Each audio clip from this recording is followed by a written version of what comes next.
Welcome to Verbal Pick Radio. We give you a verbal image of life, and we are everyday people. Like to welcome you all to the show.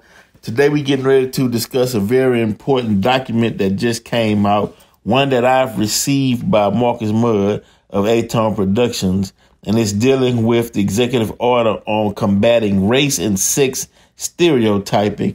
But I have on the show none other than Marcus Mudd. Marcus Mudd, brother, welcome to the show. Thank you, brother, for having me. How you doing? Ah, man, pretty good. And I appreciate you sending this information to me, right? Yes, sir. Now, I want to read something so the audience can understand what we're talking about. And once again, this is Executive Order on Combating Race and Sex Stereotyping. It states, by the authority vested in me as president by the Constitution and the laws of the United States of America, including the Federal Property and Administrative Service Act 40 U.S.C. 101, and in order to promote economy and efficiency in federal contracting, to promote unity in the federal workforce, and to combat offensive and anti-American race and sex stereotyping and scapegoating, it is hereby ordered as follows. Now, this is President Trump speaking, right? So now we got to clarify some statements and words that he used. Now, what is an anti-American race? Who's against, and what is determined by an American race?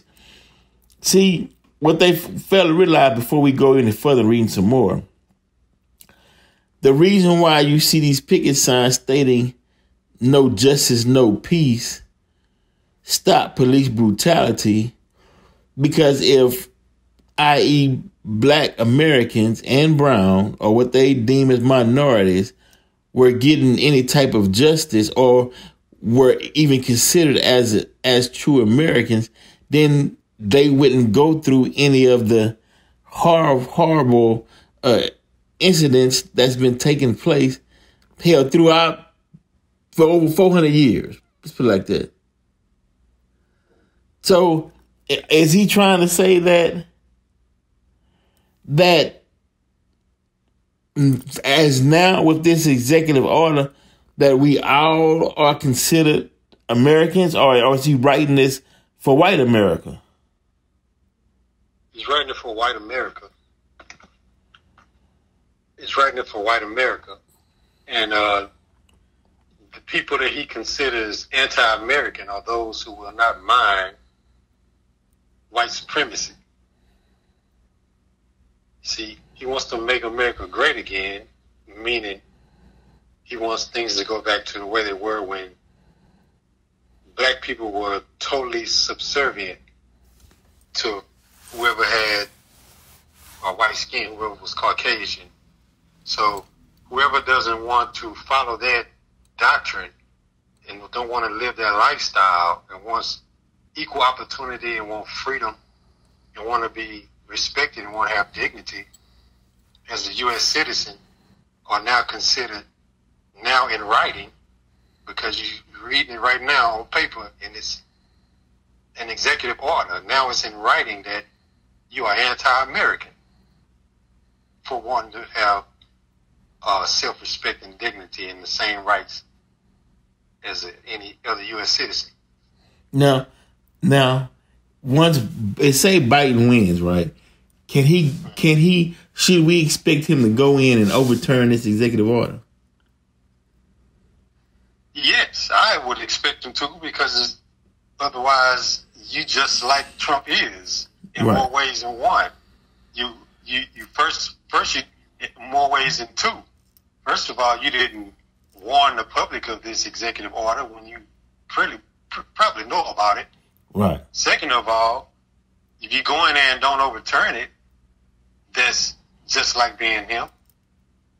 And third of all, you should apply something that's totally opposite of that. You should already have a plan in mind that you're going to pass as your executive order that will put us all as equals once again. Right. That's where you can. That's right, because this was written September 22nd, 2020. Right. And we're going to go into a little more, right? Now he getting into the purpose of it, right? This coming out the mind of your President Donald Trump. This is the purpose. Purpose, from the battlefield of Gettysburg to the bus boycott in Montgomery and Selma to Montgomery marches, heroic Americans, right, have valiantly risked their lives to ensure that their children will grow up in a nation living out its creed expressed in the Declaration of Independence. We hold these truths to be self-evident that all men are created equal. It was this belief in the inherent equality of every individual that inspired the founding generation to risk their lives, although blacks at the time were considered 3/5 of human beings and was in bondage. Okay. Wow. Generation risked their lives, their fortunes, and their sacred honor to establish a new nation unique among the countries of the world. So America's supposed to be new and unique. Okay, well, what's unique about it if you got oppression, police brutality, and systemic racism? But okay. President Abraham Lincoln understood that this belief is the electric cord. We talked about how they would say the electric cord, the poles, the circuits. I always deal with electricity. Trump would say you got low energy. You know, we understand what they're talking about. That links the hearts of patriotic and liberty-loving people, no matter their race or country of origin. It is the belief that inspired the heroic black soldiers of the 54th Massachusetts Infantry Regiment to defend the same Union at the great cost in the Civil War. Okay. So now basically, and I'm moving up, but basically what he's doing is he's laying out the foundation of white and blacks who fought to uphold a certain ideology of what constitute America. Right. But it didn't go into the details in terms of, let's say, why did a lot of blacks fight? One, they was fighting for freedom. One, they said if you fought in the war, then you would be free automatically. If you fought in these wars, then you would be treated like any other American citizen. You would have the same rights as whites, which that didn't happen. Okay. Now it says, unfortunately, right, this malign ideology is now migrating from the fringes of American society. And he's talking about, here we go. We'll start here. Although presented as new and revolutionary, they resurrect the discredited notions of the 19th century's apologists for slavery who, like President Lincoln's rival Stephen A. Douglas, maintained that our government was made on the white basis by white men for the benefit of white men. Our founding documents rejected these racialized views of America, which were soundly defeated on the blood-stained battlefield of the Civil War. Yet they are now being repackaged and sold as cutting-edge insights. They are designed to divide us and to prevent us from uniting as one people in pursuit of one common destiny for our great country. So it sounds like, okay, now this was done September the 22nd, 2020. Cube said that he had the contract for Black America was prior to Trump writing his executive order. Trump now is saying that, okay, well, look, we want to get rid of the notion that America is just for white people. Can you, I mean, what do you do with that coming from Trump? Well, this is the part that's what we have to be careful with. This is the very part that we have to be very, very careful with, because what he's doing with words is he's assuming the position of the victim. Right. He's robbing us of our identity all over again. Right. With the use of these sentences that he's putting together and invoking Martin Luther King and invoking civil rights, and come on, he's trying to give all the fight that happened and took place for us and our liberation, and trying to give over the power and the benefits of it to white males. Just listen to what he's writing. Right. Because I noticed over the past, let's say 7 to 10 years, right, white men have been saying that they are being discriminated against. Yes. So they want to be able to go to the EEOC and file racial discrimination. Yes. Then it goes to say, well, when white men said, well, we don't like Muslims, right?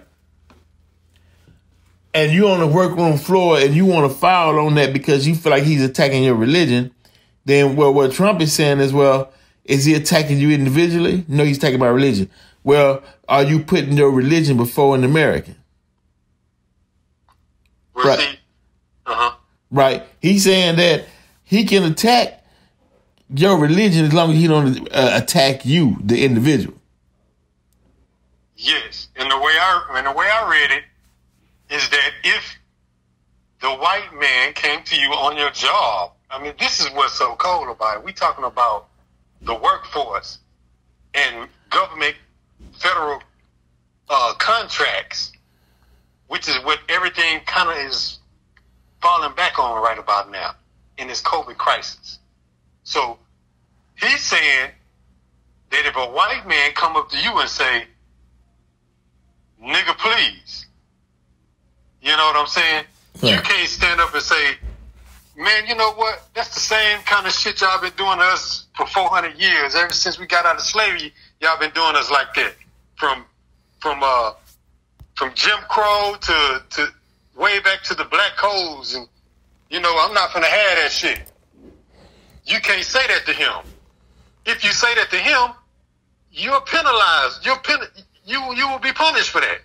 Right. In the executive order that you're reading, it lays out your punishment if you were to retaliate on this person for coming at you in that manner. Wow, dude. I made words. And also, when we say, well, you know, we want reparations for our sweat labor and free labor for over 400 years, that's not included in this executive order. He's stating, well, I just put an executive order that we are Americans now, so there's no need to talk about reparations because these words say this.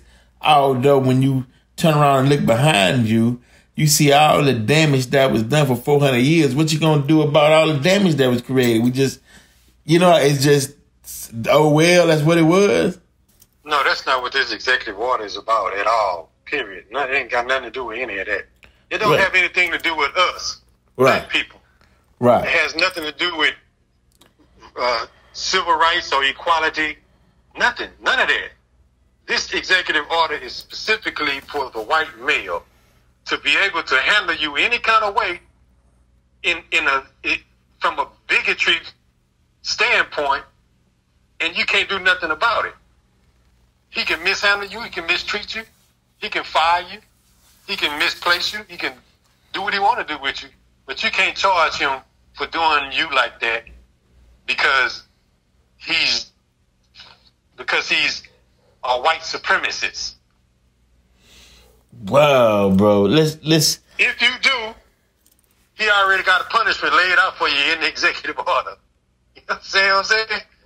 This is how serious this is. That's right. But the thing that gets me is, I'm not confused, you know, because, you know, when you're younger and you grow up watching television and you see somebody black that's on TV, you automatically assume that they were out for your best interest. Then as you got old and you start realizing, okay, you know, you got some that's doing it just for them to get paid. Some are puppets and they gonna do whatever the master tell them, you know. And when stuff like this come out, you thinking, okay, well, where's all the, you know, all the blacks who that's journalists or who have talk shows on television or whatnot? Why they not bringing this forward and, you know, getting involved in this? And then you get to Steve Coakley and other people who talks about the boule and certain secret societies and certain black people who gonna toe their party lines and who got an answer to that really don't have your best interest at heart. So they're not gonna they'll talk a good game, but yet they not really finna ruffle no feathers, right? And it says here on section 2, the definition for the purpose of this order, the phrase divisive concepts means the concepts that one race or sex is inherently superior to another race or sex. Wait a minute. Whoa. Wait. What? Yeah. He went there on this executive order, bro. I'm telling you. He went there. He went there. And it's written. It's an executive order. That you can't say, right, the United States is fundamentally racist or sexist. An individual by virtue of his or her race or sex is inherently racist, sexist, or oppressive, whether consciously or unconsciously. You can't open your mouth and say that. Yeah, you can't say that. Yeah, you can't say that. Now, I don't understand white women. I understand somewhat where they coming from. But, I mean, he really just mishandling white women and, you know, of course, our sisters. And that's what just kind of made me just say, hey, man, you know, I'm done with the Trump show. Is right. When he just continued to mishandle our sisters in the manner that he did. And, of course, separating them babies at the border from their mothers. Right. I just couldn't do it no more Trump. You know what I'm saying? Right. But how could white women allow him to set them back so many years? You know, and you hear him talking about the suburban white women and they gonna love me. Yeah, it's bull. Right. You know what I'm saying? But he must have enough of them. You know what I'm saying? And I see them. So wait a minute. All he has to do is say 30% of the suburbs is black and you ought to be afraid, and that's all you need to do yourself in? Yeah. Because look what he writing up on you. On you. Because he can go to the job and say, you know, nice tits, and you can't do nothing about it, Miss White Woman at the suburb. You know what I'm saying? Right. If you say anything about it, he got a penalty for you. He got a punishment for you. But the funny thing is now when he says that you can't say that one race is superior to another race, right? So if I'm on a workroom floor and I say, well, you know, our life came out of Africa, out of black people. Is that a no? Can I be brought up on that? That's we can no longer say that on the workroom floor? No, what he's saying is if he mistreats you, mishandles you, discriminates against you, and treats you as not as an unequal, you can't say you doing that because you feel like you are superior. Right. You can't bring him up on those charges for being a bigot. If you do, you get punished. That's what it's about. Wow, dude. Meaning they just got impunity to handle you however the hell they want to do out of white supremacy, and you can't do nothing about it. If you do anything about it, then you get penalized for it. is legalize racism. Yeah, man, it's wild, dude.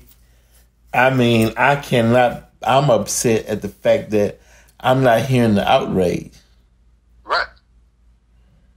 You know, from nobody. From Biden, like you said, nobody in the Biden campaign, nobody else in the Congress or the Senate, none of these pastors and none of these other people, and, nobody saying that. So, wow. Wow. Wow. But, like you said, think about it, man. We love Michael Jordan. Michael Jordan was he was a phenom, you know what I mean? Right. But I used to always hear that Michael Jordan wasn't the best at what he do. He was just the best that we knew. Right. Like, it was boys on the court in the hood that was doing 360s and acting bad on the court. You know what I'm saying? But they just didn't have the demeanor that it would take for the NBA to draw them up and to draw them out. Mm-hmm. You know what I'm saying? We all knew brothers in the high school that did some things that just blew our mind, but they never even made it to college. Or, they got to college and they did these things, but they never made it to the NFL. Why? Right. So the people that we're looking at are really not necessarily the cream of the crop. Right. We're looking at them to be like, well, why don't you respond like this? Why don't you say this? Why don't you act like that? What are you? You know what I'm saying? Well, they are the ones that were cherry picked by these industries that they can, they were the types that they can manage, you know what I mean? That they can handle. Right. So don't expect so much out of them. Like we always say, don't listen to nothing celebrities say. Dude, I'm just, I'm going, this is C.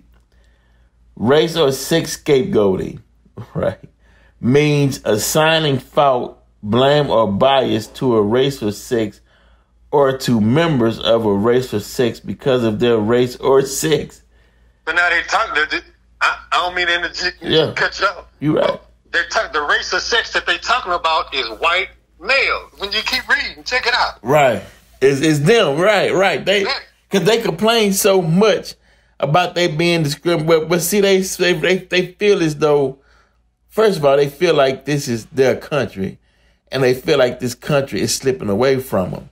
So they wanna get a hands up the best way they can, so they can feel like they still in a position of power. Because if they don't feel like they're in a position of power, then they're like, well, what's the purpose of existing then? If we can't run the show and be out front, then what's the purpose of even coming over here, stealing the land, taking the land, and putting ourselves in charge? Right. If we got to share, then I don't want to play. Yeah, we got to share. I don't want to play. Right, then that's the game. But, oh, man. But as people saying that, even white scientists and scholars are saying, by the year 2042, white people will be the minority, which I feel like there already is, but yet they have to, I guess, feel like they have to implement certain executive orders and put it on paper in order, like you say, in order to feel it as to keep the illusion of superiority going. Right, exactly. You got to keep that illusion up, bro. Wow. And this executive order here just protects them from all their xenophobia. They're going out, they feel they're going out, they don't want to just make a turn or a change to fix it. So, before they share with you, they're just going to go all the way out, the way they go out. But in the meantime, they're going to write up a law here to protect them from why they do their xenophobic behavior, why they do their xenophobic acts. Okay, so they just turned the civil rights legislation and all the fight that went on with that upside down and inside out and just made it to represent them. Same way, excuse me for some of the people out there, but, it wasn't intended for the queer community. Yeah. But it's been hijacked to represent them more than it even represents us. We do all the fighting. It's like, we just the workhorse of the whole plantation over here, and we get nothing but grain. Yeah, but it's funny because I'm hearing, see, when you get on the religious aspect of it, like I said, I heard elderly black women and even white people saying, they saying that no matter how bad Trump is in the Republican Party, that they're trying to stick with the tenets of the Bible in regards to a homosexuality that is frowned upon. And so that's why they going with Trump, and they can't believe that the Democratic Party widely accepts it. See, that's another showdown that's behind the scenes that people are not talking about, that's splitting this country, dividing this country as well. Right. It's that's another catch-22. So I don't know how they're going to fight that out, but I am hearing that a lot of the people, the reason why they're saying, well, hell, I'm going to ride with the Republican Party because they're against, they believe in one man, one woman as far as a union of marriage. Even some black folk, even though Trump is a racist, even though he this. See, and Trump knows this, so he knows this, so he can use this executive order as a cover to uplift white supremacy by saying, "What you don't have no choice but to vote for me, and while you voting for me, I'm adding this into the play and this into the play."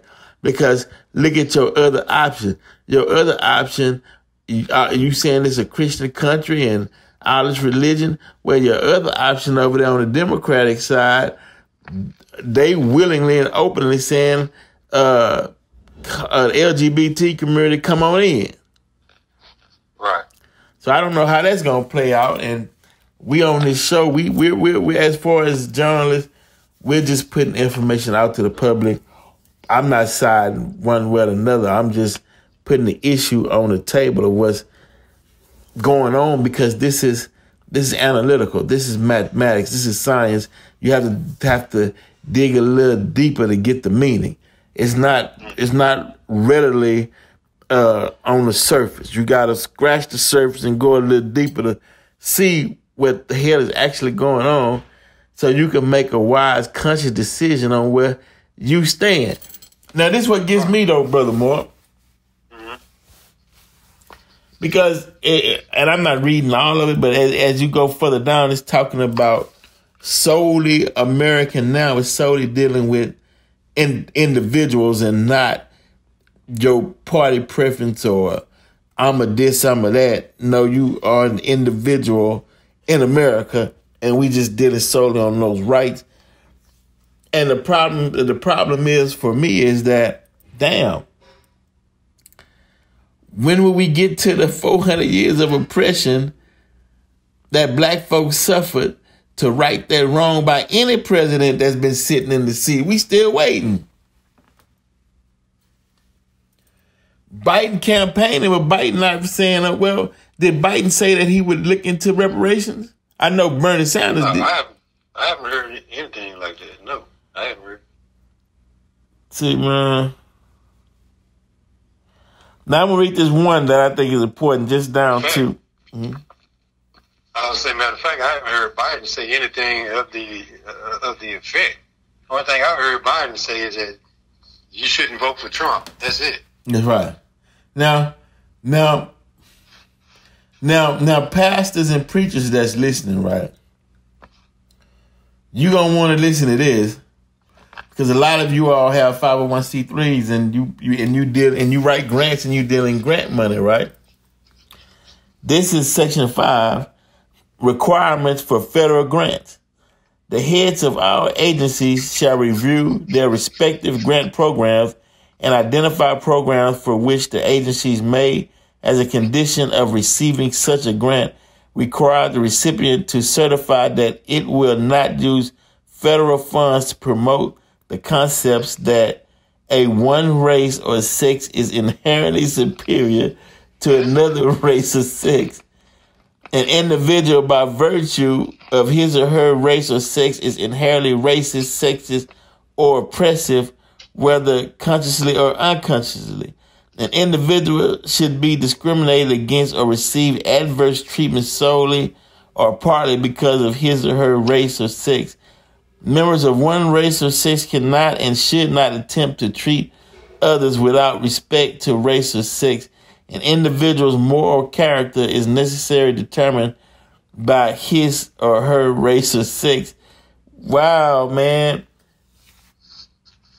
Wait, within 60 days of the date of this order, the heads of agencies shall each submit a report to the director of the Office of Management and Budget, the list of all grant programs so identified.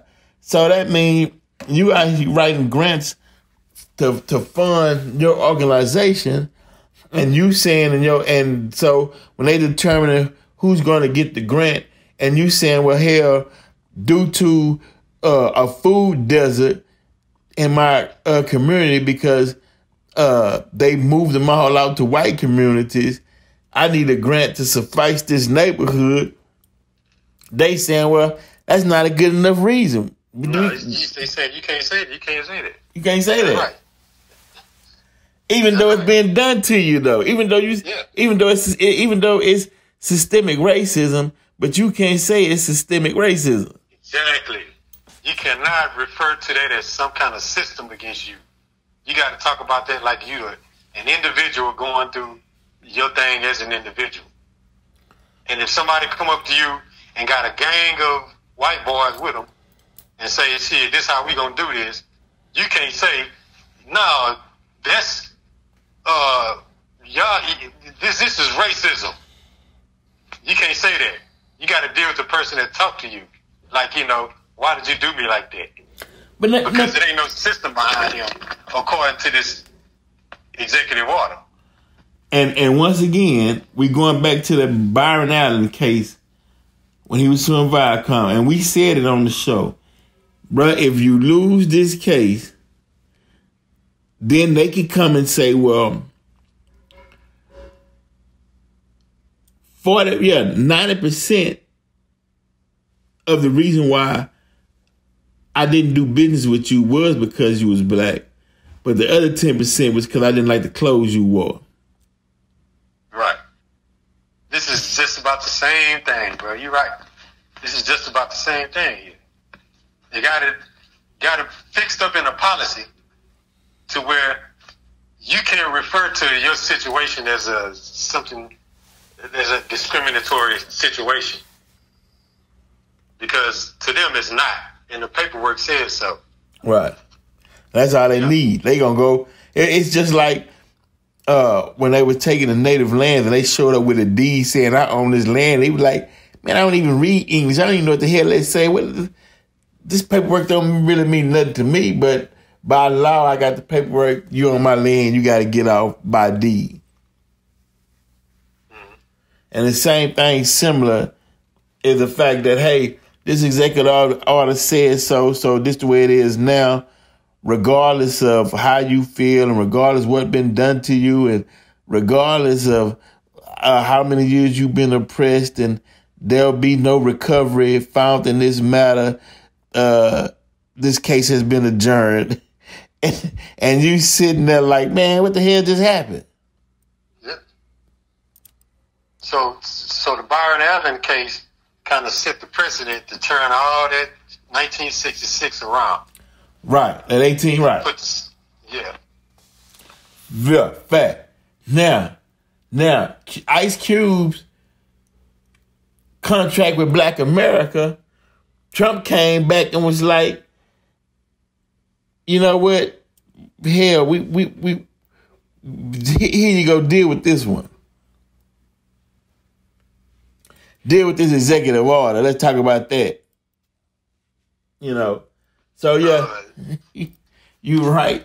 We gonna have to, man. I mean, and look, those of you who's going to the polls, whether you said, well, you know what, I'm not voting this time. I'm not choosing between the lesser of two evils.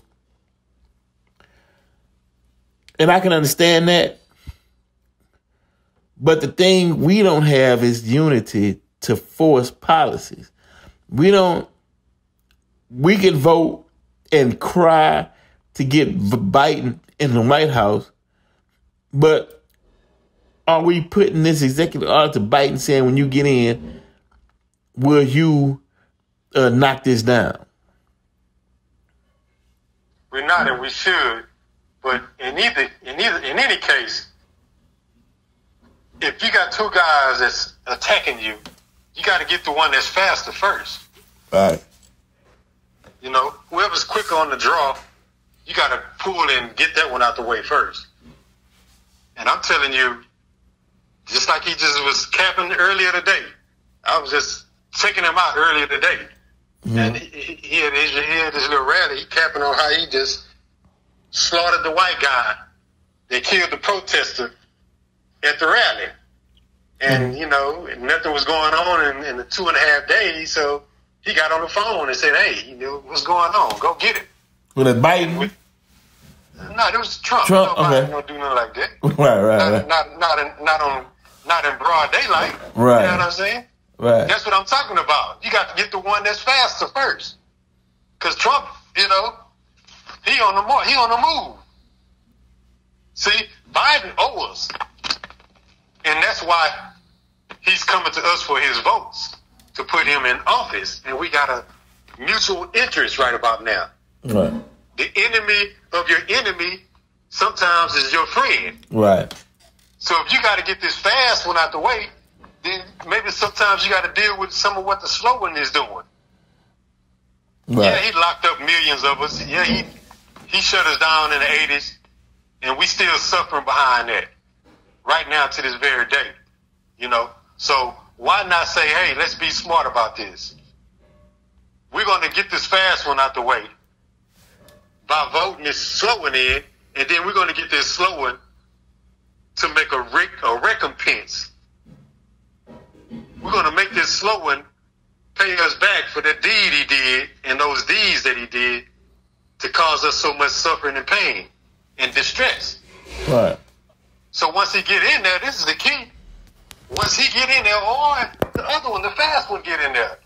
What our real responsibility should be is what you just said. What the hell is our agenda? What are we proposing here? What are we going to make these celebrities do once they get in office? Right. Are we just going to say, you know, we did it. Whew, he's gone. He's getting out of there. Let's hope he go to jail, blah, blah, blah, blah, you know. Right. No. Is that victory for us? No. What the fuck? If we think that's victory, then we don't deserve a damn thing. You know what I'm saying? Right. We don't deserve shit, man. If we feel like that's the victory. I mean, a lot of us do. You know what I'm saying? And if we think that if this dude get reelected for another 4 years, that we got to run and hide and get quiet and don't do nothing. You know what I'm saying? Right. If that's what we think we need to do, if that happens, we don't deserve shit. Right. Exactly. The thing is, what the hell are we going to do once whoever gets in the office? Right. And I think that's kind of where Cube was going with it. Right. So I don't throw Cube up under the bus for what he did. I think it was wild timing. Right. Of course. You know what I'm saying? But it wired up people, you know, and rightfully so. Right. I mean, the brother that showed me the executive order after we did the show last night was upset, brother. You know what I'm saying? Right. And a lot of people are real upset about it, and rightfully so. But look at what we upset about, and we need to kind of appreciate the moment. True. We're not upset about somebody stole my rims. Right. You know what I'm saying? That's right. We upset about who's dealing with the enemy properly. Right. But meaning we got to kill who the enemy is. Right. But we got to properly understand first we got to properly know who the enemy is and how to deal with the enemy. But that's what I'm saying. For me, let me step back for a moment and say, where is the God in all of this? You know what I'm saying? Okay, right. The God gives us the time. You know what I'm saying? Mm-hmm. He puts us on time. So if we want to look at this objectively, wow, we're arguing over who's handling the enemy properly. Right. A minute ago, we was like, they ain't the enemy. That ain't the enemy. And then we want to go to war behind it with each other. Right. Now, due to Trump, thank you, sir. Right. We're arguing over how are you going to act before the enemy. Right. We got a cue on who the enemy is. Right. Right. So thank you, God, and thank you for putting Trump in power. Right. You know what I'm saying? Thank you for beefing Pharaoh up real nice and good. Right. And I'm going to sit back and enjoy the God show. I mean, this really ain't Trump's show. It's, Trump is just an actor. But when the God get ready to come on in the closing set, that's when the real, spectacle takes place. Yeah, I mean, it's going down. I just saw in Iowa, winds just come out of nowhere, just causing about 7.5 million in damage just out of nowhere. It's going down. It's going down, bro. I mean, the God is on the scene in flesh, walking the earth today. Making things happen. Making things happen. Deal with it. Now, for those of you who want to read this for yourself, you can go to executive orders. This executive order on combating race and sex stereotyping, law and justice, and it was issued on September 22nd, 2020. Go and read this thing, man. All students from junior high to high school to college, go and read it and then have dialogue with your teachers, professors, or your parents so you can get an understanding, because this is about you and your future as well. Myself and Brother Marcus is doing our part, and so many others, man. Shout out to Low Key, Gino, Brother Jamal, Rock Conscious, Sanara Smith. So many, man, that participate and listen to the show are doing their part to try to pave a way and make sure that you all have understanding and a better future. So we are fighting for you today so your tomorrow can be brighter. But Brother Mark, as always, man, we're not through. We're going to keep dialoguing up until November 3rd so that people can be aware of what's going on. I feel like it's a need for us to bring certain information out front to the people and put it in their faces so they can look at it and deal with it and just challenge themselves to say, well, you know what? How do I feel about this? What is my best interest? What is my vested interest? What do I think about this executive order? And then anything you don't understand, go get clarity. Get your dictionary, look up some of the terms in there so you can understand what's actually going on. Then you can make you a wise and conscious decision, or at least you will know how to handle it when it's in your face. Yes, sir. So Verbal Pick Radio. Mark, before we go, anything? Peace. Verbal Pick Radio, we out.